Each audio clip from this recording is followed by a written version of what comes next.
अगर आपके नींबू के पौधे में लंबे समय से भी कभी नींबू नहीं आए हैं, तो इस खाद से 100% प्लांट्स में नींबू आने ही आने हैं। लेकिन केयर भी फॉलो करनी होगी, फर्टिलाइज़र भी देना होगा, उसके बाद आपको अमेजिंग रिजल्ट मिलेंगे। तो आज की वीडियो में नींबू से संबंधित सारी जानकारी बताने वाली हूँ, तो चलिए फिर वीडियो को स्टार्ट करते हैं। हेलो एवरीवन, कैसे हैं आप सब लोग?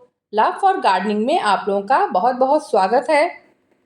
इस समय देखिए नींबू के प्लांट में छोटे छोटे से नींबू ने आना शुरू कर दिया है और काफ़ी क्वांटिटी में नींबू के फूल भी आ रहे हैं। प्रॉब्लम कहाँ आती है, नींबू के प्लांट पे फूल तो आ जाते हैं लेकिन वो फूल नींबू में कन्वर्ट नहीं होते, या फिर होते भी हैं तो बहुत छोटे में ही नींबू झड़ जाते हैं। तो ये जो प्रॉब्लम है ये बहुत कॉमन प्रॉब्लम है और आप लोग काफ़ी मुझसे कमेंट्स में भी पूछते रहते हैं। तो इसका सोल्यूशन पहले मैं बताऊंगी, फिर उसके बाद केयर भी बताऊंगी और फिर हम फर्टिलाइज़र के बारे में बात करेंगे। तो जैसे ही आपको लगे कि आपके नींबू के पौधे में न्यू ग्रोथ शुरू हो गई है, तब आपको क्या करना है, उस समय नाइट्रोजन रिच फर्टिलाइजर जैसे वर्मी कंपोस्ट आपको देना है अपने पौधे में। गोबर की खाद दे सकते हैं आप। इस तरीके के जो न्यूट्रिशन होते हैं वो क्या करते हैं, प्लांट की ग्रोथ को बहुत तेज करते हैं। और ये काम हमें फरवरी मार्च में करना होता है जब हम प्लांट की कटिंग प्रूनिंग करते हैं। तो मैंने भी अपने नींबू के पौधे की कटिंग प्रूनिंग की थी।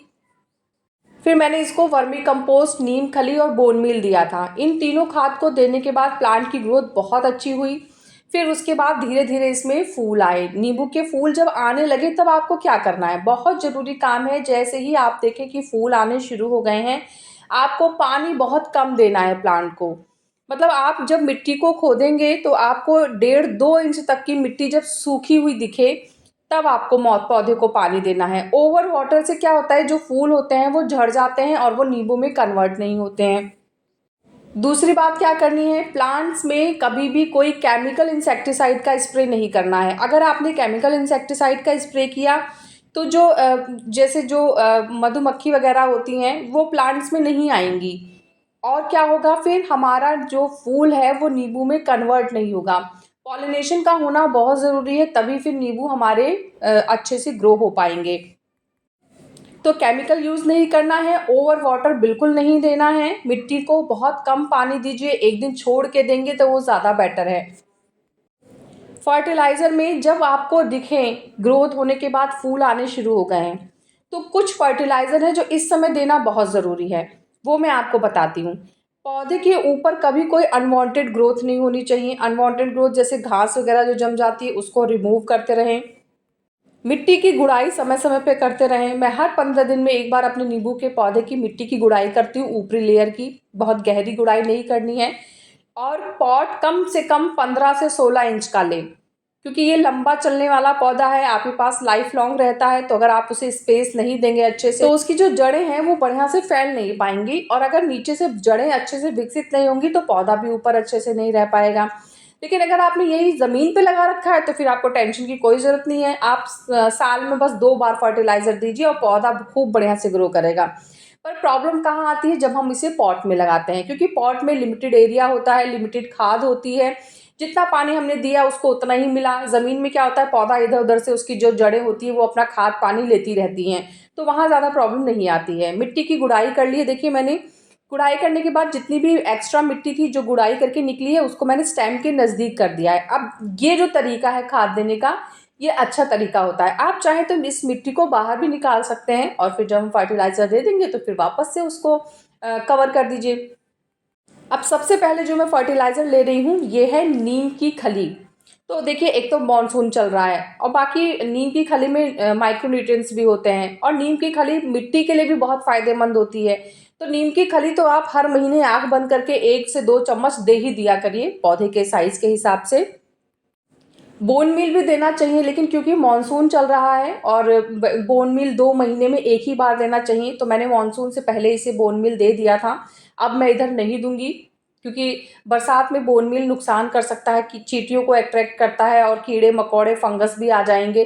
तो इसलिए मानसून में बिल्कुल भी बोन मील नहीं देना है अपने प्लांट को। अब दूसरे नंबर पे जो फर्टिलाइज़र है ये है पोटाश। तो देखिए, वैसे तो हम लकड़ी की राख भी दे सकते हैं और जो केले के छिलके हैं उसका भी इस्तेमाल कर सकते हैं। ये भी बहुत अच्छा रिज़ल्ट देती है। तो लकड़ी की राख तो अभी मैंने पिछले महीने दी थी और लकड़ी की राख मैं 2 से 3 महीने में एक बार देती हूँ अपने पौधे को। और केले के छिलके की खाद मैं बरसात में देना नहीं चाहती हूँ, क्योंकि वो क्या होगा, फंगस कर सकता है।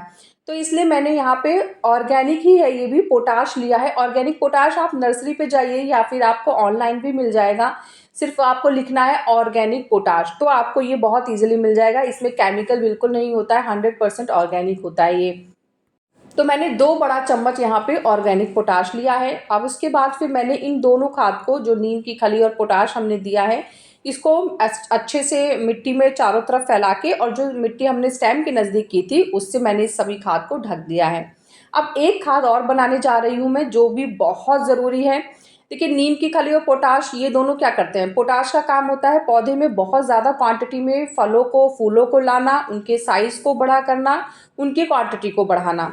अब हम दूसरी तरीके की खाद देने जा रहे हैं, जो हम पानी में देंगे, क्योंकि हमने जो मिट्टी में मिलाया है उसके बाद अब हमें पौधे को पानी भी देना है। तो नॉर्मल पानी ना देते हुए मैंने यहाँ पे कुछ बूंदें ली हैं सीवीड की। तो ये सीवीड एक्सट्रैक्ट है। अगर आपके पास ग्रेनुअल फॉर्म में है तो आप उसका भी इस्तेमाल कर सकते हैं। 1.5 चम्मच ले लीजिए अगर पौधा बड़ा है, और 1 चम्मच ले लीजिए अगर आपका पौधा छोटा है। और उसके बाद फिर मैंने यहाँ पे आधा चम्मच आयरन डस्ट लिया है। आयरन डस्ट आप पहले भी सुन चुके होंगे अगर आप मेरी वीडियोस देखते आ रहे हैं तो। आयरन डस्ट क्या काम करेगा, यहाँ पे आयरन डस्ट जो फूल से और नींबू में कन्वर्ट होने के लिए जो प्रोसेस होता है, क्या होता है, फूल झड़ जाते हैं, वो नींबू में कन्वर्ट नहीं होते।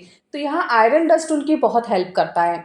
तो एक काम तो आयरन डस्ट कर देगा। और जो सीवीड होता है वो जैसे बरसात हो रही है या फिर हम पानी देते हैं पौधों को, तो कभी कभी एक्स्ट्रा हो जाता है। तो क्या होता है ना कि मिट्टी का जितना भी तत्व होता है, पोषक तत्व, वो पानी के थ्रू धीरे धीरे निकलता रहता है। तो ये जो हमारे पास जो सीवीड का एक्सट्रैक्ट है, जब हम इसे देते हैं तो ये पौधे की वो सारी कमियों को पूरा कर देता है जो उसको ग्रोथ में चाहिए होती हैं। ऑल ओवर ग्रोथ के लिए बहुत ही फायदेमंद होता है। मिट्टी की क्वालिटी बहुत अच्छी करता है और पानी को सोखने की क्षमता बढ़ाता है। मतलब हर तरीके से बहुत ही अच्छा फर्टिलाइज़र होता है। तो ये आपको दे देना है। आयरन डस्ट जैसे मैंने अभी इस समय दिया है, तो अब मैं लगभग 2 से 3 महीने बाद ही दूंगी, जब वापस से मुझे लगेगा कि नींबू में फूल आने लग गए हैं और अब इसे नींबू में कन्वर्ट करना है। बार बार आयरन डस्ट देने की ज़रूरत नहीं है। सीवीड, पोटाश और जो हमने इसमें नीम खली डाला है वो हम इसको हर महीने देंगे, उससे बहुत ही अच्छी ग्रोथ होती है। और एक बहुत ज़रूरी चीज़ है, मैंने यहाँ पे वर्मी कंपोस्ट का इस्तेमाल नहीं किया है। क्यों? क्योंकि इस समय बरसात चल रही है और पानी में बरसात के बहुत अच्छी मात्रा में नाइट्रोजन होता है। लेकिन अगर मैंने यहाँ पे इसे वर्मी कंपोस्ट या गोबर की खाद दे दी, तो यहाँ पे नींबू की जगह क्या होगा, ग्रोथ ने अपना जगह बना लेना है। तो हमें अभी ग्रोथ नहीं चाहिए, हमारे पास पर्याप्त ग्रोथ है। हमें क्या चाहिए, यहाँ पे हमें चाहिए कि हमारे नींबू आए। तो इसलिए अभी यहाँ पे हमें नाइट्रोजन रिच फर्टिलाइज़र नहीं देना है, यहाँ पे हमें पोटेशियम रिच फर्टिलाइज़र देना है जो पौधे में फूल फल की क्वांटिटी को बढ़ाए। इसलिए मैंने यहाँ पे अभी वर्मी कंपोस्ट नहीं दिया है। आपको नींबू के पौधे को पूरे दिन की धूप देनी होगी, मतलब सुबह से लेके और शाम तक जितनी भी धूप रहती है वो सारी धूप पौधे को मिलनी चाहिए, तो फिर आपको बहुत अच्छे रिजल्ट मिलेंगे। ये देखिए, मेरा बैंगन का पौधा है और इसमें भी काफ़ी मात्रा में बैंगन आने लग गए हैं। छोटे छोटे ही हैं लेकिन क्वांटिटी काफ़ी ज़्यादा है। मेरे पास वाइट बैंगन है, उसमें भी बहुत सारे छोटे छोटे लगे हुए हैं, पर वो अभी बहुत छोटे हैं। नेक्स्ट टाइम जब वो थोड़े बड़े होंगे तो मैं आप लोगों को वो भी दिखाऊंगी। तो नींबू के पौधे से संबंधित सारी जानकारी बता दी है मैंने। इसके बाद भी कोई क्वेश्चन, कोई कन्फ्यूज़न रह जाता है तो आप मुझे कमेंट करिएगा। कैसा लगा मेरा आज का ये वीडियो मुझे ज़रूर बताइएगा। अगर आपको वीडियो पसंद आया है तो वीडियो को लाइक करिएगा, चैनल को सब्सक्राइब करिएगा। मिलते हैं फिर नेक्स्ट वीडियो में, तब तक के लिए बाय, टेक केयर।